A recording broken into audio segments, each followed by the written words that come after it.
Hi everyone, my name's Owen from the Australian Computing Academy at the University of Sydney. And today I'm going to talk about making drones accessible in primary school. It's drones and robotics in applications, but this is a drones conference. I'll talk mostly about drones, but it's how we take that concept and how we teach the ideas of what drones are used for specifically in primary school. And I'll talk a bit about our approach to that. Who am I and why should you be listening? I'm from the Australian Computing Academy at the University of Sydney, and we write lots of different courses to teach programming for school. So we've got over, I think, 500,000 users now who have signed up since we started.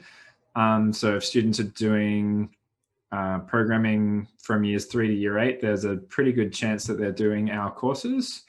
So we write courses for, we train teachers.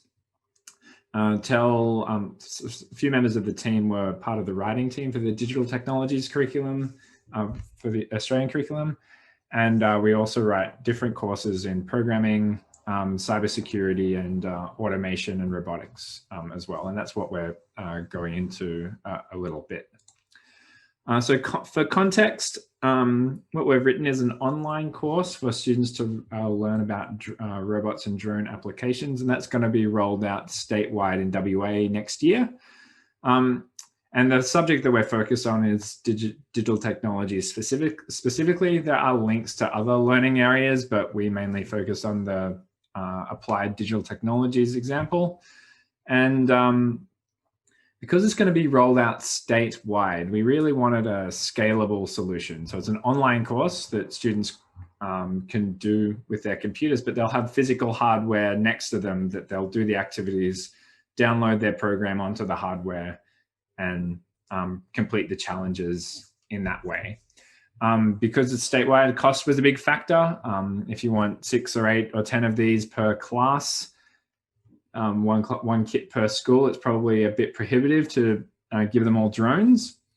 And also in terms of the curriculum outcomes that we wanted to address in the year 5 and 6 band level, I think our approach is probably more curriculum aligned, at least in primary. And I'll discuss that in a little bit, but it's an online course essentially. And this on the right here, this picture gives you a bit of an idea of what it actually looks like and what a student would actually do. And I'll talk about that specifically in a minute. So the approach was not to use a drone. This is a microcar. It doesn't look much like a drone. However, it does have lots of advantageous features in it. It's affordable, they're quite cheap.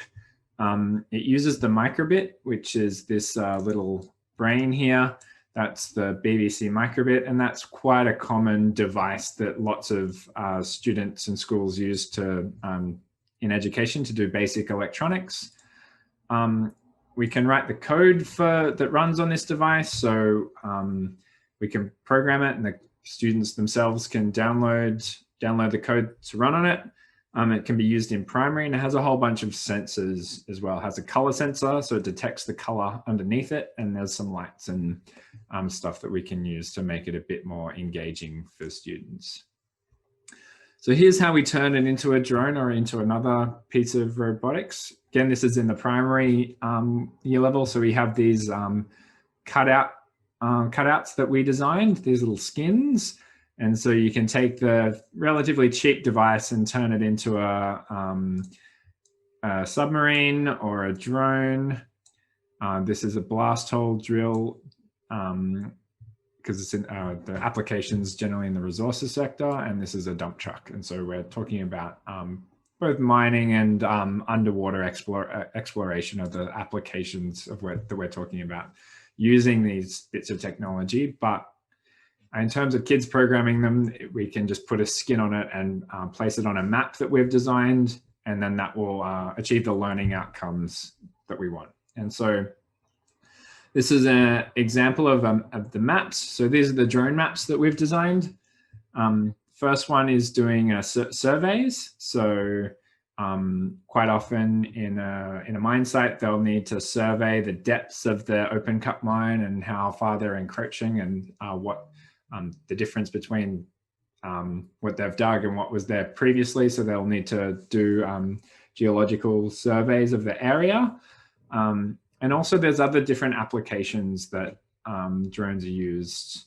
So they'll have infrared cameras on them that will detect faults along conveyor belts, or measure the temperature of machinery. And if it's going to be too hot, then there might be a problem, or it might need to take a rest.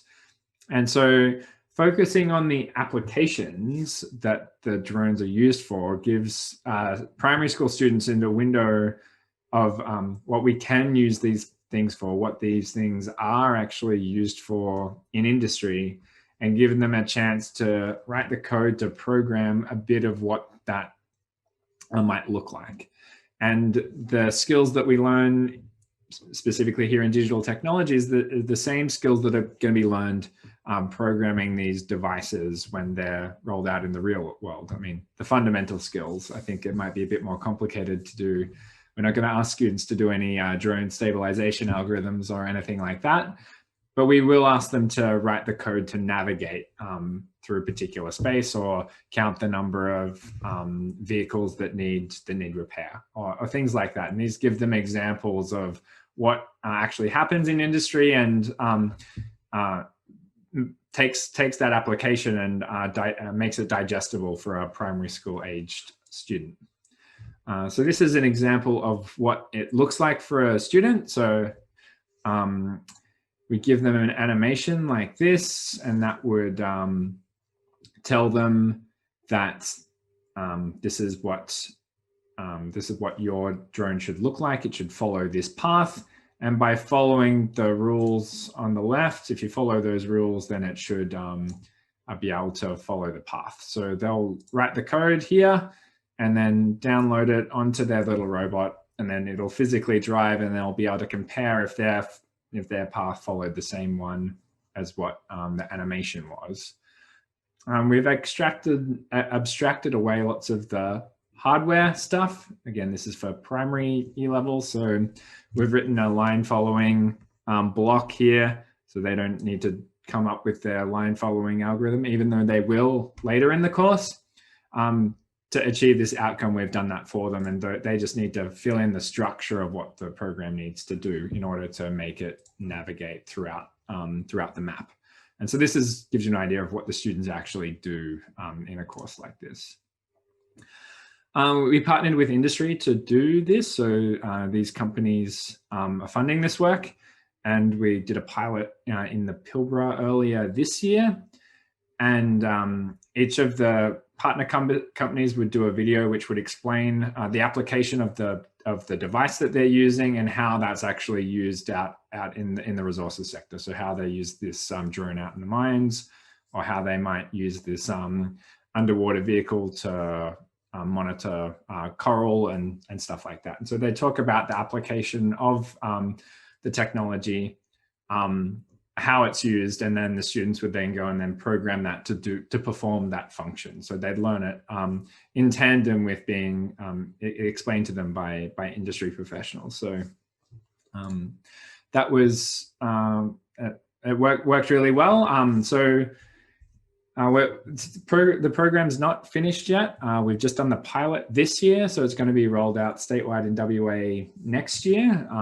Any schools that want to participate will just need to go to a PD program, and then they'll be provided the equipment, and then they can use it. So it's open to anyone as long as they come and do the PD, the professional development, where we show them how it's used. Because this is quite scalable, if you imagine teaching a state something, we really wanted it to be cheap.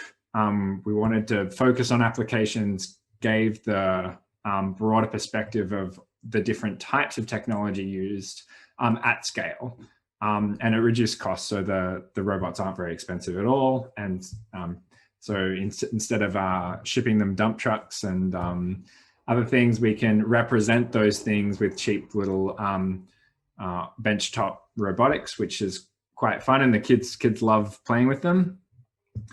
Partnering with industry in writing this material gave us fantastic insight into what these things actually do and how we can translate what the pieces of equipment do to be digestible at the primary skill level. So I think that partnership was really important. And addressing curriculum, I mean, it may be quite complicated depending on your application to address curriculum, but with the programming aspect, we found that we could address all of the curriculum outcomes with programming using this type of technology, which was really beneficial.